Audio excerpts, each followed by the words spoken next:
I know sometimes we may go through that feeling, the feeling of our prayers being empty, meaning we're going from day to day to day, from prayer to prayer, and it feels like we're just going through the motions and we're not getting anything out of our prayer. It feels like our heart is not connected to the prayer. It feels like we're not spiritually growing through our prayers. It feels like we're not getting closer to Allah subhanahu wa ta'ala through our prayers. And when that starts happening to us, we may feel like there's no point in praying. That is definitely the feeling that the shaitan wants to encourage within us. And that's why we'll have those feelings of, what's the point? If there's nothing that I'm getting out of this prayer, if I don't feel anything, why even bother praying? Has this just become a ritual for me that I'm just going through the motions and nothing's actually happening? The shaitan encourages that because he wants us to cut off our connection with Allah subhanahu wa ta'ala. You know, the word salah comes from sila, which means connection. So our prayer is actually our connection to Allah subhanahu wa ta'ala. And that means that sometimes that connection will be strong, sometimes that connection will be weak, but as long as that connection is there, it means that we have a path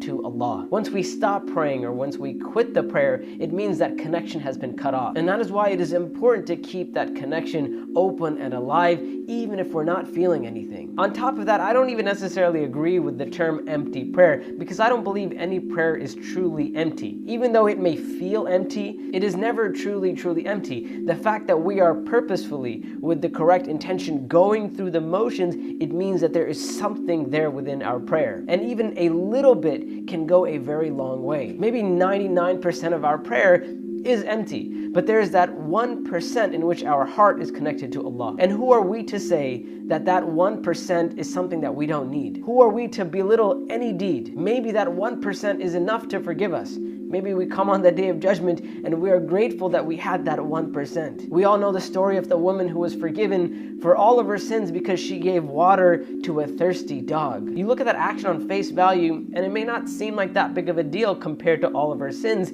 but it is Allah subhanahu wa ta'ala who decides how much our deeds are worth. So maybe our whole prayer is empty, but out of that whole prayer there is a single sajda in which our heart connects to Allah subhanahu wa ta'ala. Maybe it is that one sajda in which Allah forgives us because we poured our heart out to Allah. Maybe it is one dua made in our prayer that reconnects us with Allah subhanahu wa ta'ala. Maybe it is that one dua that forgives all of our sins. So who are we to say that our prayer is truly empty? As long as a person is praying, even if they feel like that prayer is empty, it means that they're on the right path. It means that they have a connection established with Allah. And if that habit is intact, then maybe right now we're not feeling much out of our prayer, but it may be that one moment, a moment of difficulty maybe, a moment when we truly realize that we need Allah and we are already in prayer and we connect with Allah subhanahu wa ta'ala. So no matter how empty your prayer may feel, no matter how much it may feel like you're just going through the motions, never ever quit on your prayer. Our worship of Allah subhanahu wa ta'ala in the end of the day is a struggle. It is difficult. It has ups and downs, and that is absolutely normal. Don't let the shaitan convince you that just because your prayer isn't perfect or it's not good enough